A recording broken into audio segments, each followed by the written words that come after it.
पार्थो वत्सः सुधीर्भोक्ता दुग्धं गीतामृतं महद् वसुदेवसुतं देवं कंसचाणूरमर्दनं देवकी परमानन्दं कृष्णं वन्दे जगद्गुरुं भीष्मद्रोणतटा जयद्रथजलागां धारनीलोपला शल्यग्राहवती कृपेण वहनी कर्णेन वेलाकुला अश्वत्थामविकर्णघोरमकरा दुर्योधनावर्तिनी सोत्तीर्णा खलु पाण्डवैरणनदी कैवर्तकः केशवः पाराशर्यवचः सरोजममलं गीतार्थगन्धोत्कटं नानाख्यानककेसरं हरिकथासम्बोधनाबोधितं लोके सज्जनषट्पदैरहरः पेपीयमानं मुदा भूयाद्भारतपङ्कजं कलिमलप्रध्वंसिनः श्रेयसे मूकं करोति वाचालं पङ्गुं लङ्घयते गिरिं यत्कृपातमहं वन्दे परमानन्दमाधवं यं ब्रह्मा वरुणेन्द्ररुद्रमरुतस्तुन्वन्ति दिव्यैस्तवैः वेदैः साङ्गपदक्रमोपनिषदैर्गायन्ति यं सामगाः ध्यानावस्थिततद्गतेन मनसा पश्यन्ति यं योगिनो यस्यान्दं न विदुःसुरासुरगणा देवाय तस्मै नमः ॐ Good morning and namaskaram to all. We have been discussing Srimad Bhagavad Gita. We are in the 12th chapter. We started 12th chapter in the last class. We completed up to verse number 4. So, the Bhakti Yogam, 12th chapter, starts with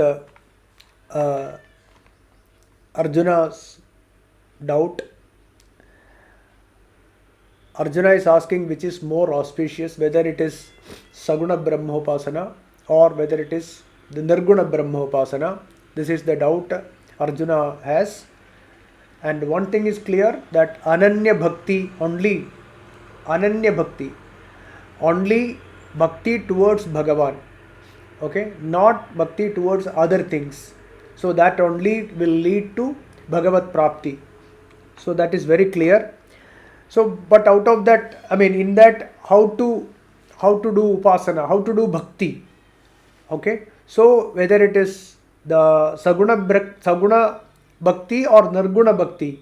So, Bhagavan starts, he is saying that Saguna Brahmopasana is perfect, and among those, they are the Yukta Tamaha. Is that Bhagavan clearly says they are the great spiritual seekers, in my opinion. Te me mataha yukta tamaha. Clearly Bhagavan said. So does that mean that the Nirguna Brahmopasaka are inferior? No. Then Bhagavan explains 3rd and 4th verses, where clearly Bhagavan says that Mameva te prapnuvanti mameva. They directly merge in me. Sarvabhuta hite rataha. Sarvabhuta hite, they also will sarvatra, they will have sarvatra samabuddhayaha, and sarvabhuta hite rataha, they wish well-being of all. Sarvabhutam means humans, animals and everything. They always will have the welfare, okay, welfare of everything here.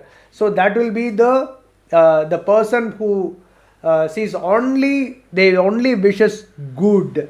Sarva bhuta hite, good should happen to everyone. So that is the those who they merge in me, and they will have the quality of sarva bhuta hite rataha and samabuddhayaha, sarvatra samabuddhayaha. They will see only Brahman everywhere. Only God alone exists here. Okay. So that is what Bhagavan said in the 3rd and 4th verses. And Bhagavan continues. So if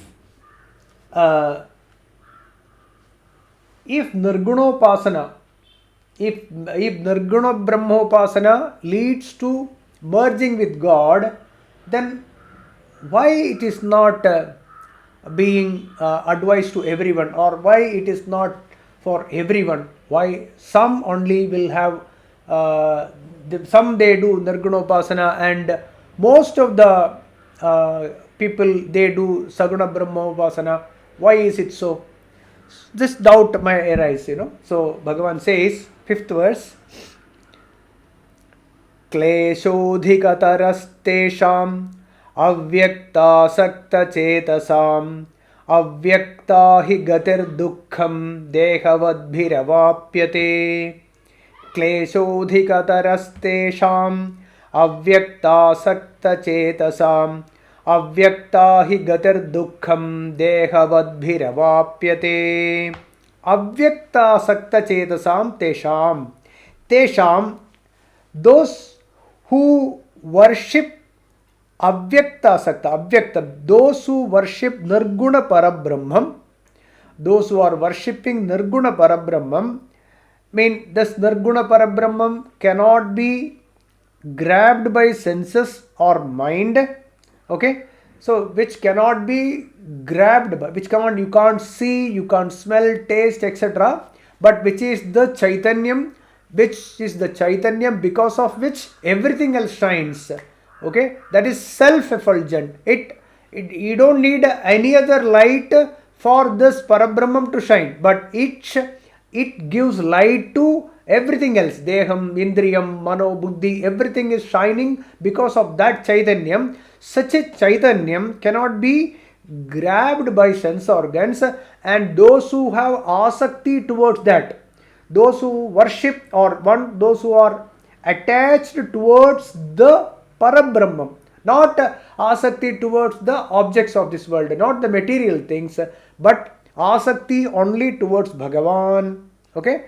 Those asakti towards Parabrahman, kleshaha adhikataraha, they have difficulty, they have more difficulty in this. He avyakta gadihi, because this Brahman, this Nirguna Parabrahman, which is the unmanifest state, which cannot be sensed or even thought about. It is very difficult to even think about such a Nirguna Brahman. It is very easy to see with a form, which is very, very easy. Most of the people will be happy to see Bhagavan in certain form, like like someone can see in a particular rupam, like Mahavishnu or Paramashiva or Ganapati or Kali, Devi, any form, it is easy, but he avyakta gadihi, because it is very difficult to reach the avyakta parabrahmam or realize this unmanifest form or nirguna brahmam, because why? Dehavadbihi dukkham avapyate. Dehavadbihi, those who have this dehabhimanam, okay, those who have the sense of I-ness in their body, dukkham avapyate, it is very, very difficult, it is very painful, it is very difficult for them to see the Nirguna Parabrahmam. See, what is this Dehabhimanam? Dehabhimanam is the notion that I am this body. Okay, the I am this body, this notion. Here Dehabhimana means all three bodies.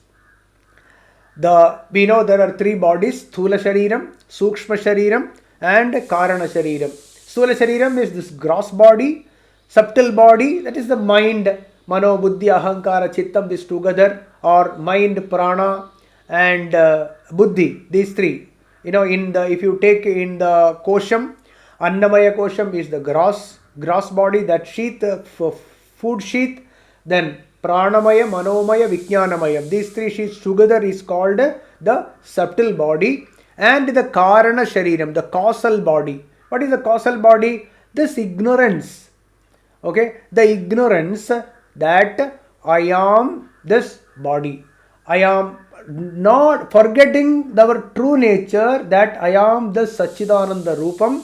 My true nature is Atma. Those who forget that is ignorance. Okay, from that ignorance, what all things develops the vasanas, karma vasanas.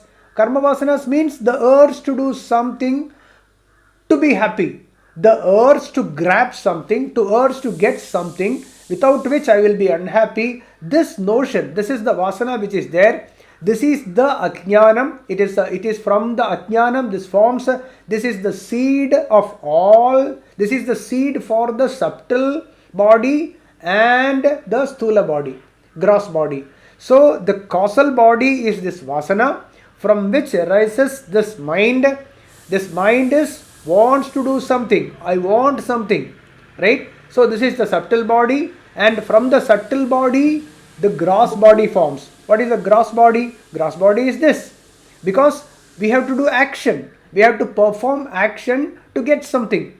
So causal body, karana shariram, that is the vasana, from where this mind arises, and from this mind, this gross body arises. As per the Shastras, how it enters, the vasanas, okay, the vasanas or the karana shariram, along with sukshma shariram, etc. This first it enters into the sukshma shariram of a man. It enters into the sukshma shariram of a man, and from the man it enters into the womb of the mother, and there it forms. It starts taking shape of a gross body.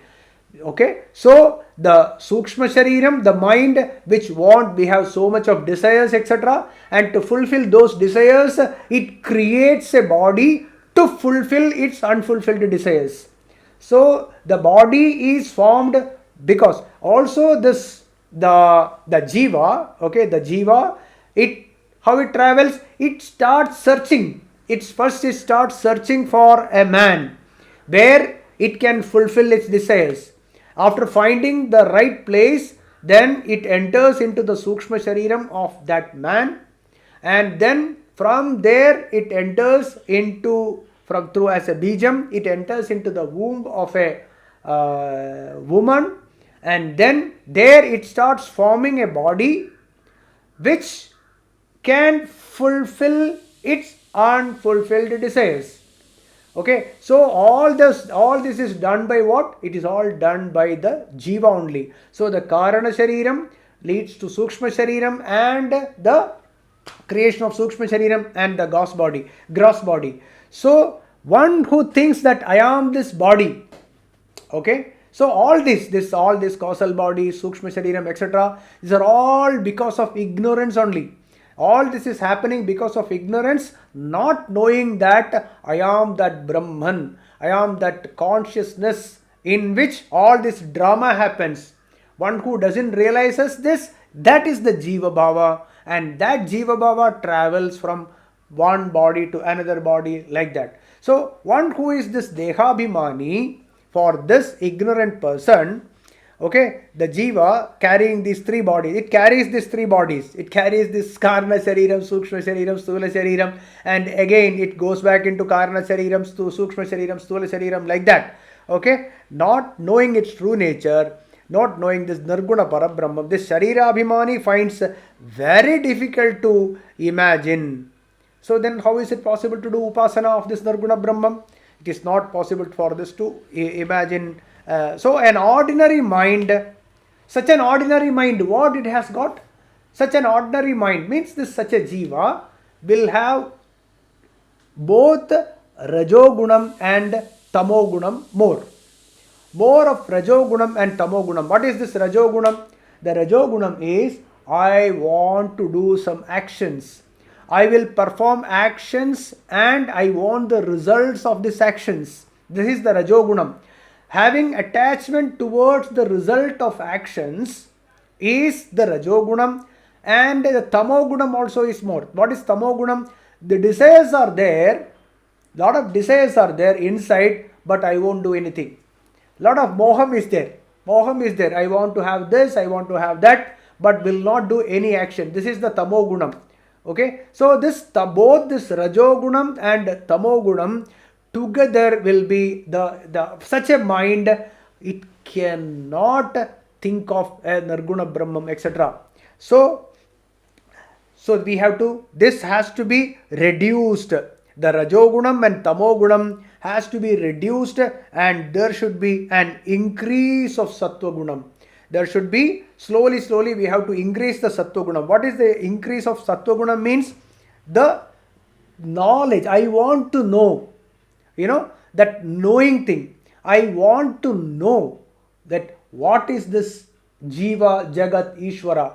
One who starts thinking about what is my true nature, okay, then that mind starts increasing the sattva gunam, and then it starts reducing the rajas and tamo gunam. Okay, this is the rajo gunam and tamo gunam. Then what is it starts? It starts discriminating between jadam and bodham. The sattva gunam of a mind, one who starts into the atma vicharam, why am I suffering here? The jiva starts thinking that the differentiating or discriminating between this jadam and bodham. That is, the jadam means the names and forms. Okay, the names and forms, it starts discriminating between these two, and it starts negating, through the process of neti. What is it neti? Deha, indriya, mano, prana. These are not me. Because why?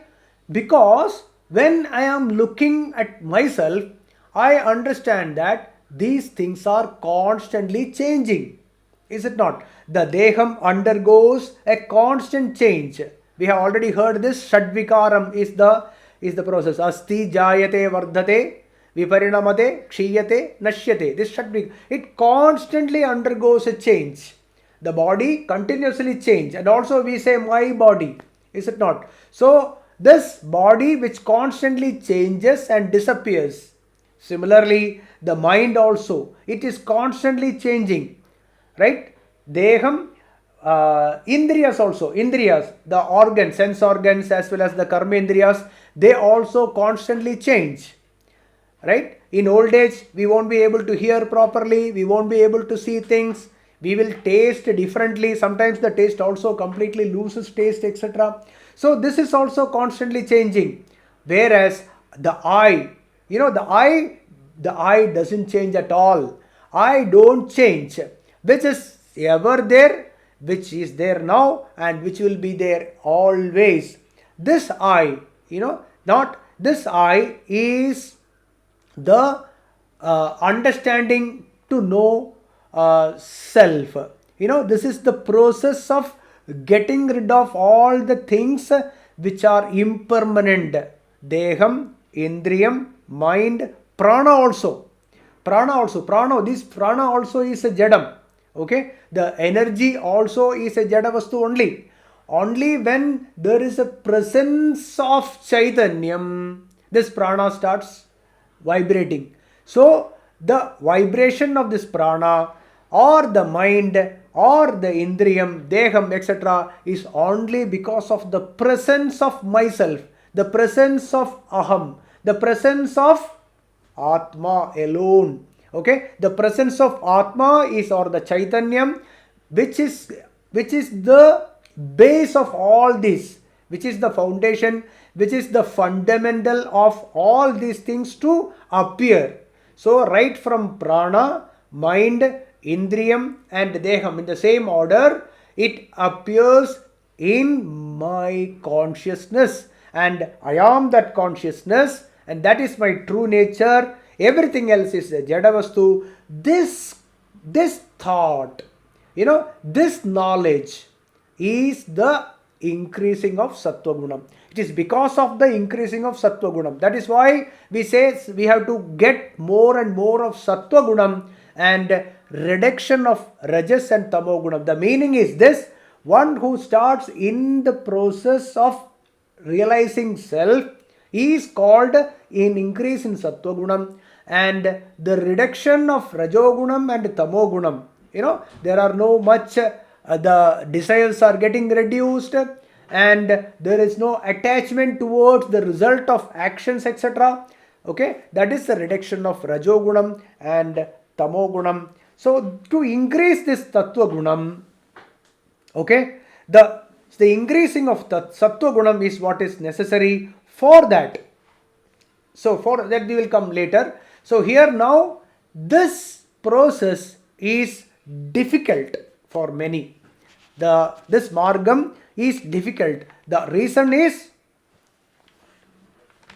what is the reason? Dehavadbihi, Dehabhimanam. This notion of I am this body. Okay, the notion of I am this body is the biggest problem. Avyakta sakta chetasam tesham, those who worship Nirguna Parabrahman, which cannot be grabbed. Okay, klesaha, it is klesaha adhikataram. Because why adhikataram? The reason, the only reason is Dehabhimanam. So the difficulty in following their discipline of those whose minds are attached to the body, okay, the harder to reach by the body conscious being.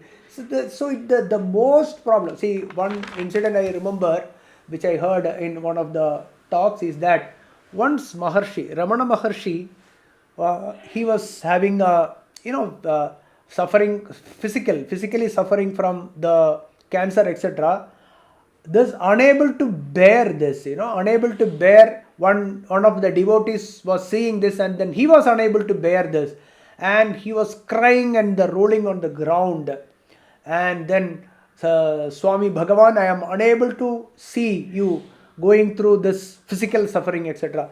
So Bhagavan, Ramana Maharshi said that, see, you are looking at my body. You are seeing me as a body. You are not able to see me as Atma. You are not able to see me as Brahman. Why you are not able to see me as Brahman is because you are thinking yourself as body.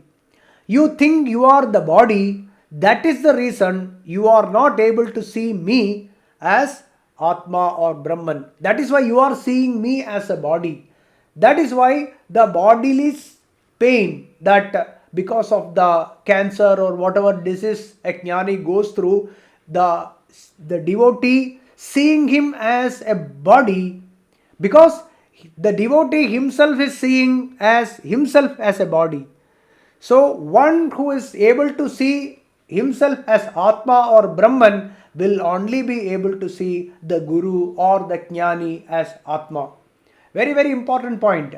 So this conversation clearly says that those who have this Dehabhimanam will be very difficult to see this Kleshataraha. It is very difficult to do Nirguna Brahmopasana.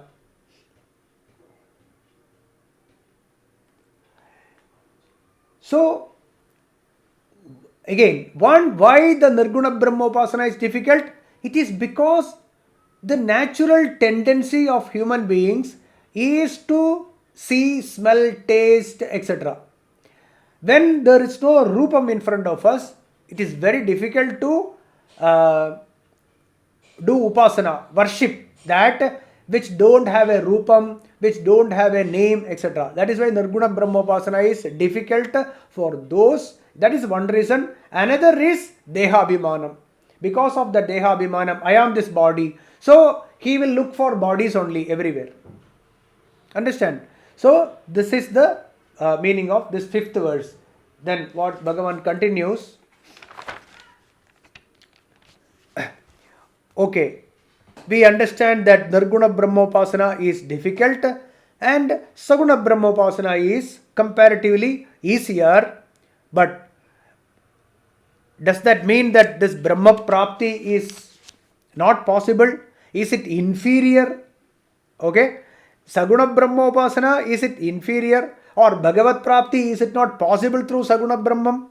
Only we need to have Nirguna Brahmopasana to realize the self, or Bhagavat Prapti? This Bhagavan answers in the next two verses. Beautiful verses. 6th and 7th. Yetu sarvani karmani mayi sanyasya matparaha ananyenaiva yogena mam dhyayanta upasate teshamaham samudharta मृत्यु संसार सागरात् भवामि न चिरात् Partha मय्यावेशित चेतसाम्.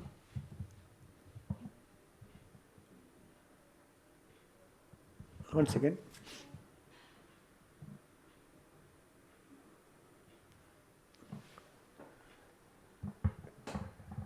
One more time we'll read. Ye tu sarvani karmani mayi sanyasya matparaha ananye naiva yogena mam dhyayanta upasate teshamaham samudharta mrityu samsara sagarat bhavami na chirat partha mayyavesita chetasam.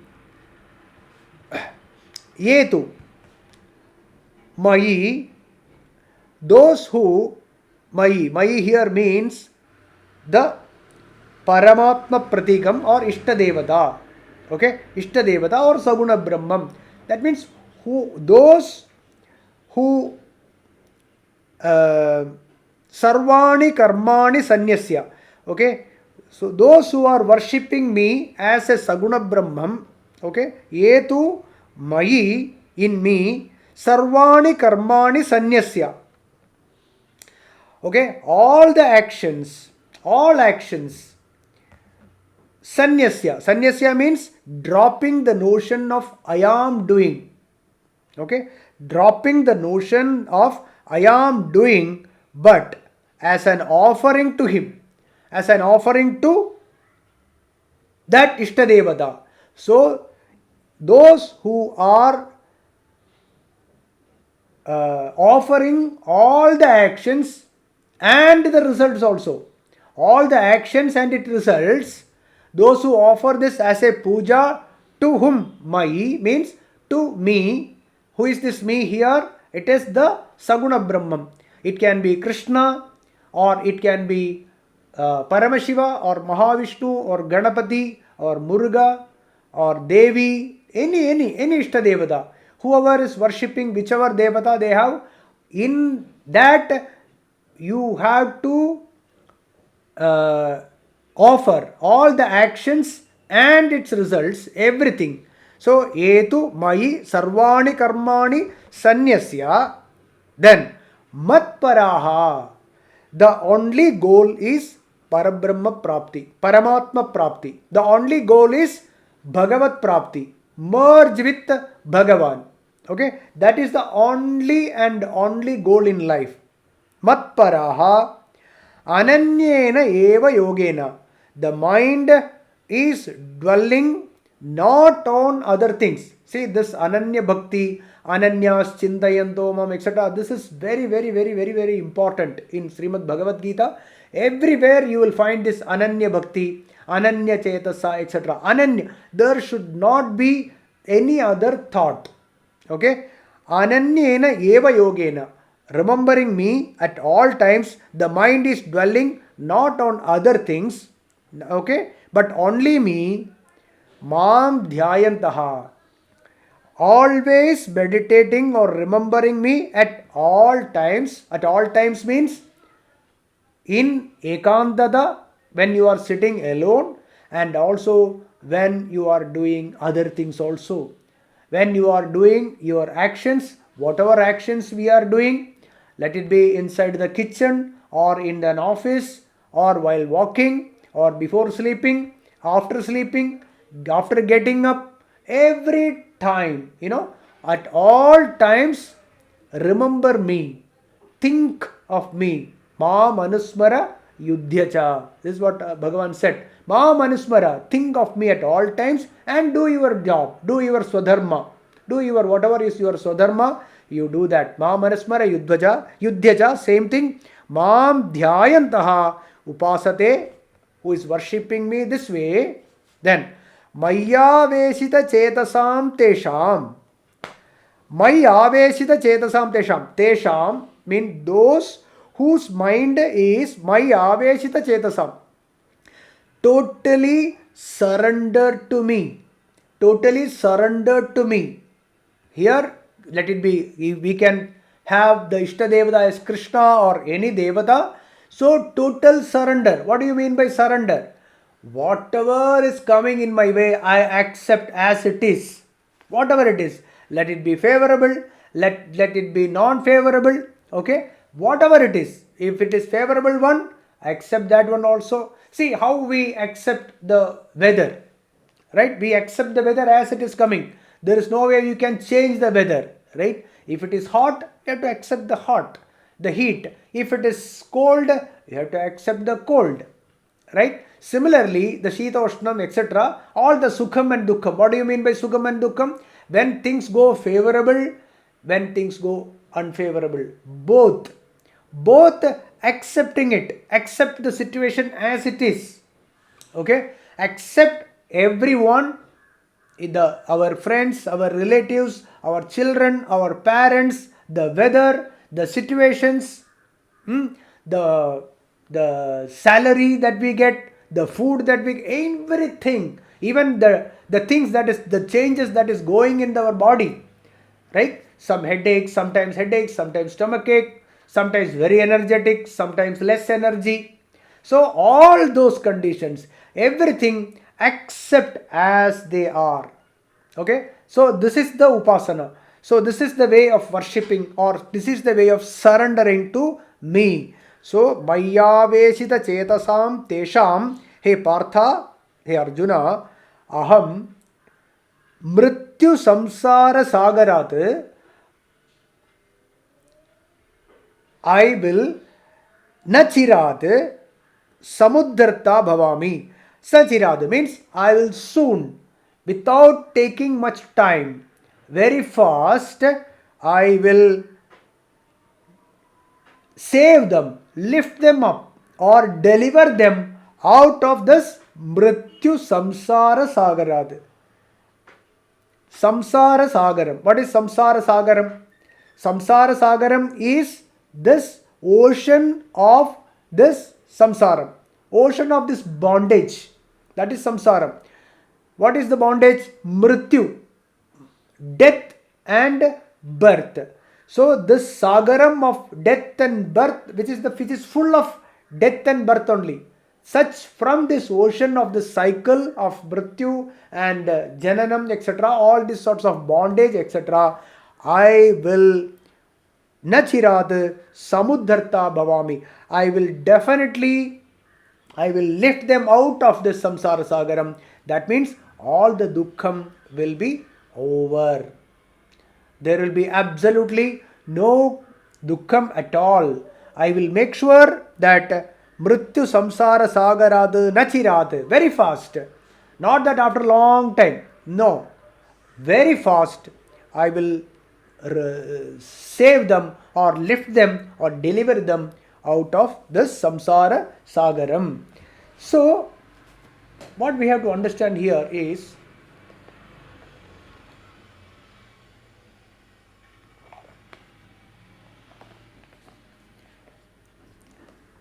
it is not important which name and form of Bhagavan is adopted.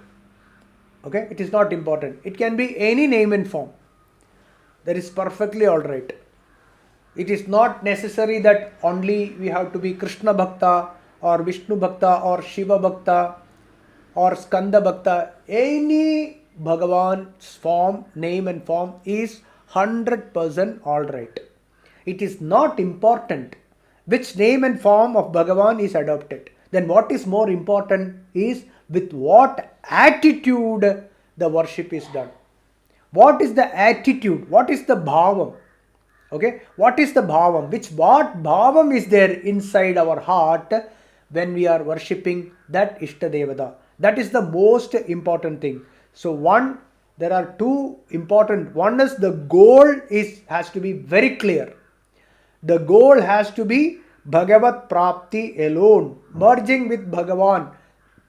That is the only goal. Second, Sarvarpana Buddhi, total surrender to Bhagavan. These are the two requirements. So this should be the bhavam. So the Bhagavan we choose can be any Ishtadevata according to the individual conditioning.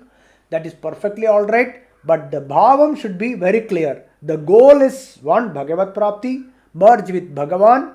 That is the ultimate bhakti. Then Sarvarpana Buddhi, surrender, total surrender to Bhagavan. Okay, so then what is the surrender? These actions have to be done. All actions are done without expecting any material desires in this world as well as the other world also. Okay, not that don't want anything here, but I want to be happy after death. After death, I want to be happy. I want to go to the other world and remain there for a long time happily. That is also a material desire only. That is also a material. Why? Because that also will be finished. One day that also will be over. The happiness that in the other world also is temporary. It will start reducing. And one day that also will end. Right? See, this we have to. I will try to explain in a very simple manner. See, suppose you do a small good thing. Okay, helping someone. There is a good deed, right? It's a punya karma. You do a small punya karma. I will try to explain here. How long you will remember it? It depends on what is your punya karma. Depends on the karma, is it not? See, you give 100 rupees to a person who is in need. How many days you will be able to remember it? Maybe 1 day, 2 days, or 3 days maximum. Within 2-3 days, we forget whom you have given, where you have given this. We forget it. Now you increase the size of the amount that you gave for charity or good thing. So assume that you have given, say, 1 lakh rupees to somewhere. Some good organization, for some good deed you have given. For some good cause you have given 1 lakh rupees. We will be able to remember it for little longer time. Maybe a year or 2 or something like that. Or maybe 5 years or 10 years maximum. Maximum. By that time we will forget where we have given, what we have given, nothing. Nobody will remember also. Others also won't remember. We also don't remember. We won't remember. Others also won't remember anything. Right? And maybe sometimes maybe somebody will remind you, hey, you have given that much. Then immediately happiness will arise immediately and it will go away. It fade away after some time. Is it not? Now you assume you have given an enormous amount. Someone. Enormous amount. Then what will happen? The individual will remember about this good karma, this good deed for a good cause for longer and longer time. And maybe they will put up a marble stone with your name inscribed there, that so and so this person has donated so much for the cause of this, etc. And many people will go and see that, and they will remember this person who has done it, and they will call up. People will start praising him, and this person also will remember, refresh all this, whatever he has done. He will remember every now and then. He will try to remember. He will remember, or others will remind him that you have given, like that, this good karma, punya karma. So what will happen? Just imagine the happiness that arises in the mind will stay longer and longer and longer. And this will continue to remember even after the body falls. The body has got a limit. After a certain time, the body will deteriorate and this body will fall. But the mind continues to be in that happy state. The plane of happiness will continue because of the accumulated of lot of punya karmas. Right? So this we can think of an amutra, the other world. Okay? So then what happens to this? This also will fade away. Like how the first you gave a small 100 rupees, how it faded away within 1 or 2 or 3 days. Similarly, the accumulation of this punya karmas which produced a happiness in the mind, which stayed for longer and longer time, also will start fading away, and once that is over, kshine punye martyalokam vishanti. Bhagavad Gita says, kshine punye, once this punya karma phalam of this happiness is reduced and reduced, when it becomes zero, then again there will be a birth for a new life. And if the earth was to do more and more punya karmas, definitely the next life will be a refined one. So what the point is, the goal is Bhagavat Prapti only. This is not Bhagavat Prapti. Okay, there is no Sarvarpana Buddhi here, because there is a doership in it. I have done a good deed. I have done a punya karma. Okay, so this notion of I have done will lead to a happiness, and that is the bhokta. This is the karta, I do, and the bhokta is I enjoy. That happiness I enjoy, which is temporary, and then once it is over, there will be a refined life. Definitely will be a more punya karma life, where the refined life, the jiva will continue to this one. So whereas here sarvarpana buddhi means total surrendering is I am not doing anything, there is nothing mine. This notion of aham karta and aham bhokta, naturally the aham bhokta will go. When we don't have aham karta, then naturally the aham bhokta will also fall off. Okay, so that is sarvarpana buddhi, total surrender. God alone is here. There is no karma. Okay, there is no karma in Brahman. Okay, and I am that. I am the screen where all this is happening. I don't do anything. With the notion one continues. That is the sarvarpana buddhi. So the goal is Bhagavat Prapti and sarvarpana buddhi. Okay, for this practice, then we can have Ishta Devada as we were discussing. With that Ishta Devada, we can do worship of that God with this notion that everything is yours only. There is nothing mine.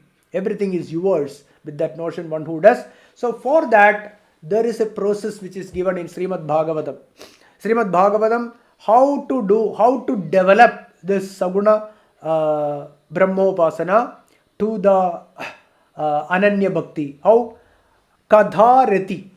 Srimad Bhagavatam, first skandam, second chapter, this is very clearly said. Kadharati, Kadharuchi, Chitta Shuddhi, Naishtika Bhakti, Chitta Prasadam, Nisangatvam, Tattva Vijnanam. Okay? Kadharati. Start liking the stories of Bhagavan. Srimad Bhagavatam is full of Krishna only. Life of Krishna, right? The stories of Krishna, etc. So the Kadharati, start liking, Priyam, for the Katha, stories. Then it leads to Katha Ruchi. Then what will happen? We find happy to hear more and more of Bhagavad Katha. More and more of the stories of Bhagavan. Okay? Then what happens? Chitta Shuddhi will happen. The impurities of the mind. What is the impurity of the mind? Me and mine attitude. This is mine. Okay? This is mine and I am doing. Both will go. How? Because the stories of this Bhagavan, in the Puranas, let it be Bhagavatam or Skanda Puranam, or let it be Shiva Purana or Brahmanda Purana or Vishnu Puranam, any Puranam if you take, all the stories will have the content of it which removes. Okay, the stories will have the message which will slowly remove the notion of this I-ness and mama, mine. This will remove slowly if we are really listening to the stories. With the proper understanding of the tattvam behind the stories, it will lead to Chitta Shuddhi.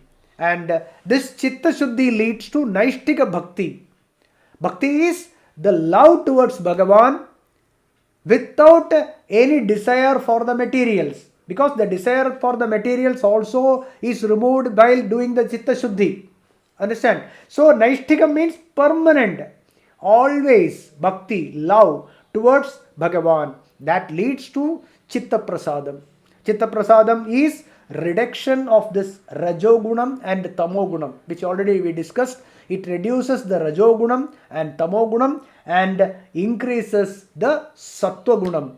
I want to know more and more of Bhagavan. Okay, Chitta Prasadam, and that leads to Nissangatvam, unattachment.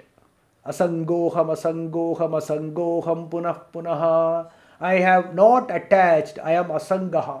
I am not attached with the materials or the relations or the things around me. You know, we are attached to various things. Some people are attached to money, some people are attached to relations, some people are attached to even their bike, some people are attached to their place, some are attached to the house, etc. Somehow or other, we are attached. There is a Granthi. This is the Hridaya Granthi. Okay, this is the Hridaya Granthi. This is the knot. This knot will be broken. That is the Nissangatvam, and that leads to Tattva Vijnanam, the assimilation of this knowledge. Tattva Vijnanam is the total assimilation. So this is the process. So once this happens, then Srimad Bhagavatam says, Bhidyante Hridaya Granthihi, Chidyante Sarva Samshayaha, Kshiyante Chasya Karmani, Drishta Evatmanishware. A purified mind, well, this Hridaya Granthi will be broken. Chidyante.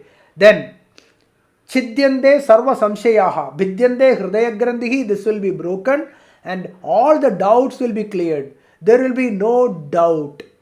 Okay, all the doubt, what will happen to this jiva, what will happen to that, what will happen to every doubts will be cleared, because once one reaches the state of ananda, one reaches the state of total shanti without any sort of disturbance in the mind, that person will have no doubt. That is the reason in Taittiriya Upanishad, Bhrigu doesn't come back. But once he understands that Annam Brahmedi Vyajanad, he comes back and asks Adihi Bhagavo Brahmedi, please tell me about Brahman. Then his father Varuna says, you go and do tapas again. And like that 3 or 4 times he goes, and the 5th time when he goes, Anando Brahmedi Vyajanad, Anandadhye Bhagal Vimani Bhuta Nijayamte. He found that Anandam is Brahman. He realized that Anandam is Brahman. Then he did not have any doubt. He did not come back and ask whether this is right or wrong. Similarly, here one who attains that total shanti. Okay, Ashantasya kuta sukham. There is no sukham in Ashanti. So shanti only is sukham. So one who realizes this shanti totally without any disturbance, then there will be no doubt at all. That is what Chidyante Sarva Samshayaha. Then Kshiyante Chasya Karmani. All karmas are Kshiyante. All karmas are done. Finished. Then the body, whatever the body continues to function is no more a karma. Okay, it is no more a karma. It just continues. It continues its prakriti. No kartrutvam in it. No bhoktrutvam in it. If there is a little bit of kartrutvam, there will be bhoktrutvam, has to happen. It will happen. So when there is absolutely no kartrutvam, I am not doing anything, is completely assimilated, there will be that mind will be totally undisturbed. That mind will be only on Ishvara. That is what he said. Drishta eva atmanishware. He knows that this Atma alone is God. He realizes that there is no difference between Atma and Bhagavan. Okay. See, when we understand that Bhagavan is Sarvajnaha and Sarvashaktaha, etc., then what is the problem in having Bhagavan in any Rupam? Bhagavan can be in any Rupam, right? So it is totally immaterial to think or say that Bhagavan has to be only in this Rupam, this is the only God. Bhagavan can be in any Rupam. Bhagavan can be in the form of Guru. Bhagavan can be in the form of Krishna or Shiva or anyone, Guru also. So anyone can worship the Guru, and they can listen to the stories of Krishna or the Ishtadevata, etc. Right? And then through that, Chitta Shuddhi will happen. So Guru is Sakshat Brahman only, Bhagavan only. So there is no difference between Guru and any other form. Right? Guru also is exactly same as one of the Vibhuti only. So any form we accept, there is not a problem, but the attitude should be clear. The total surrender should be there, and Bhagavat Prapti, merge with the God. These two things are a must. For that, we can listen to the stories, we can get attracted towards the stories, and by listening again and again to the stories, then we will have Chitta Shuddhi that leads to Naishtika Bhakti, and it leads to Chitta Prasadam and Tattva Vijnanam, total assimilation of this knowledge. Okay, so then this is what Bhagavan promises here. When the devotee worships like this, he will definitely and will lift me from the samsara sagarat. There will be absolutely no dukkham at all. He will definitely, I will do. He says, Aham, this is the promise Bhagavan gives. Say, Partha Arjuna, Aham mrityu samsara sagarat nachirat. Without much time, I will definitely samudharta bhavami. I will lift you up out of this ocean. I will lift that jiva. Whoever is worshipping me like this, whatever we explained so far. Like sarva karmani sanyasya. All the karmas and the karma balam, etc., you offer to me.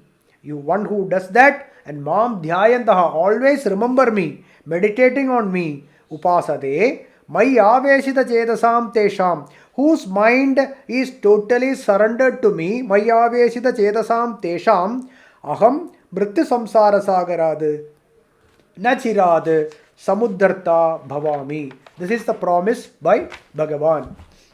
So, what does that mean? It means that it is not Saguna Brahmopasana is also fine, Nirguna Brahmopasana also is fine. Both will lead to Bhagavat Prapti.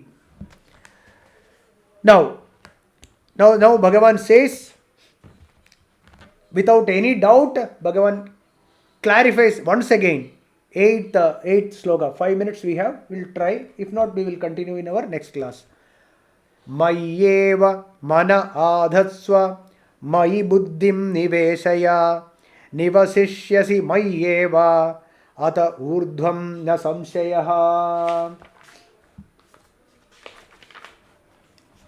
Mayyeva mana adhatsva mayi buddhim niveshaya nivasishyasi mayyeva ata urdhvam na samshayaha. Mayyeva here means that Ishtadevata that you have taken, you have chosen for your worship. That is what here also Bhagavan continues the Saguna Brahmopasana only. Mayi eva. Keep the mind focused on me. Ishtadevata. Manaha adhatsva. Fix your mind on me alone. Very, very important here. Alone. Okay. Mayi eva. Keep the mind fixed or focused. Mayi on me alone. Fixed. Adhatsva means fix your mind on me. Mayi buddhim niveshaya. You put your intellect also in me. Buddhi also you put it inside me. In me. Adaha urdhvam. Afterwards means henceforth. Mayi eva nivashisyasi. You will dwell in me alone. Okay? Na samsheha. There is no doubt. Means you will get stuck with me. That is what it means. If you do the other two, if you put your buddhi and mind in me, if you fix your buddhi and mind in me, then you will get stuck with me. That is what Bhagavan says. Ataha urdhvam. Afterwards, once you do this, mayi eva nivasishyasi. You will always will be in me only. Nivasishyasi, mean you will stay there only. You won't be able to go here and there. You will dwell in me only. Okay? You will dwell in me, or means you will get merged with me. Na samshayaha. There is no doubt in it. See, the rule is, just I'll take 5 minutes more, please. Okay. The rule is, wherever our mind and buddhi is there, we will stay there. Right? And you see, if you take, suppose you take money. Suppose our buddhi and mind is on money, we will be stuck with money only. First, the buddhi decides, I want to make money. Once that is fixed, once the buddhi fixes its goal, then the mind tries to find the karmas. Mind will start finding what all actions I have to do, what all actions, karmas. Karma means actions. What all actions I have to do to get that. What the buddhi has fixed. The buddhi decided that I want to make money. Or any bhaudika, any material thing. Need not be money only, anything. Let it be anything. You can take of anything. Marriage or girl or a house or a car or anything for that matter. Wherever the buddhi decides it, that I want to do this, I want to make this, I want to acquire this, then the mind will find karmas, actions, what all actions I have to do. Okay, and when the mind is going through the performing of these actions, naturally we know it will face many favorable and unfavorable conditions. It will go through the roller coaster of sukham and dukkham. It will go through that. That rule is also 100% that rule of karma will be activated. Okay. So, happiness, depression, this will go through the process of acquiring that. If the buddhi, okay, if it turns its goal as Bhagavat Prapti, then what happens? When the goal is Bhagavat Prapti, then the acquiring of other material things will start falling away. It starts dropping. So the desires to acquire things are dropping, and the result will be slowly the Shanti will increase in our lives. We start seeing the Shanti, Anandam. Okay? The Anandam or the Shanti will start getting it. Whereas the disturbances starts going down. Okay? So, when the buddhi is fixed on the material things, there the happiness and the sadness will increase. There will be more and more of these roller coasters. And always one heard that initially it will be sugam, dukkham, sugam, dukkam. Slowly it will change to sugam, dukkham. Then afterwards you will see sugam, dukkam, sugam, dukkam, like that. And after some time, dukkam, sukham, dukkam, continues like that. This is our life if we are attached to the materials. Whereas if the goal is shifted, the buddhi decides that I want Bhagavat Prapti, right? I want only God. That is the bhakti. And all the actions are done without getting attached to the result of it, right? As a Bhagavat Puja, when we start finding happiness. Happiness means Anandam here, not the pleasure. Okay? The Anandam, the Shanti that we start finding, and more it will come as it falls down. As the affinity or attachment towards it starts falling down, and the asakti, attachment towards Bhagavan increases, the sattvic buddhi will increase, rajas, tamo gunas will reduce, and Bhagavat Prapti will be for sure. So for this, what is necessary? One point is very important. What is? The one pointed buddhi. Vyavasayatmika buddhi reka. Okay? Vyavasayatmika buddhi reka. That only is required. That one buddhi, one pointed buddhi. What buddhi? Bhagavat Prapti. That is the only goal in life. So whose buddhi is like that? Whose buddhi is put in that, the mind will follow. Okay? Once the buddhi is fixed, the mind will follow. And mind will find those karmas and upasanas which will lead them towards the Bhagavan. These karmas and upasanas are not sort the karmas of that is done for the finding the material things. Here the karmas are as an offering to God, because there is no karma phalam is not, we are not attached to the karma phalam. So all the karmas and karma phalam is offered to Bhagavan. Okay. So this is the difference between the buddhi which is fixed on material things and when the buddhi is fixed on Bhagavat Prapti. So here Bhagavan says, Mayyeva mana adhatsva mayi buddhim niveshaya nivasishyami mayyeva ata urdhvam na samshayaha. Afterwards, ata urdhvam, once this is fixed on me alone, then mayyeva nivasishyasi means that jiva or that jiva will get stuck with me or will merge with me. Okay, he will dwell in me. Always he will dwell in me. It's a rule. So that rule will be applicable here also, in Bhagavat Prapti also. Okay. We'll continue with the from the 9th verse in our next class. Then Bhagavan continues his explanation why we are not able to what is the power of Maya, etc. in the next verses. Om Purnamada Purnamidam Purnat Purnamudachyate Purnasya Purnamadaya Purnameva Vasishyase. Om Shanti Shanti Shanti. Om Harihi Om Sat Brahmarpanamastu. Thank you, sir.